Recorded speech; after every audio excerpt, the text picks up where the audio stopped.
And what drove me, not inspired me at the time, but what drove me to take a lead role in my community was to come back and help them. They were struggling, and I just wanted to help.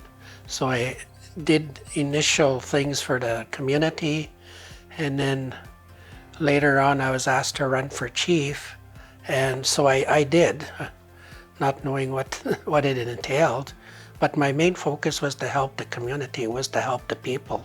When I attended meetings, I noticed my First Nation was absent from the meetings, and they were losing out on some of the programming and all that. So I figured, oh my gosh, we need our leadership here. So that's what drove me, was to just represent Okanese so that they were part of, the sharing of programming, resources, and at the chief's table. So that was my reason. But as far as inspiration, that you earn that as you go along. I was probably not inspired right away, but as I went deeper into my tenure, that's when I was more inspired to do different things, yeah. And I guess it's uniqueness versus challenge. For First Nations women in the early years when I was chief, I had to prove that I was just as equal as the men, and I was, had to think smarter so that I wasn't being ridiculed for not knowing things.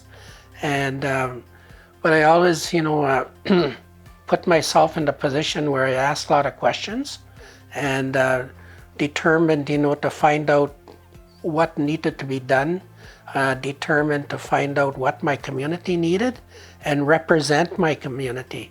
And it was never about me, it was about my community, always, always, always. It was like, it's Okanese, I'm here to represent Okanese, I'm here to speak for Okanese, I'm here to bring in programming for Okanese, on their behalf.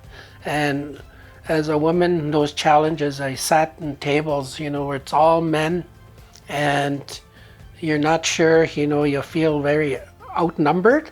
And a lot of times I felt outnumbered at chief's tables, at Indian affairs tables, federal government, provincial, FSIN, there was very little women chiefs in the early years of the 80s.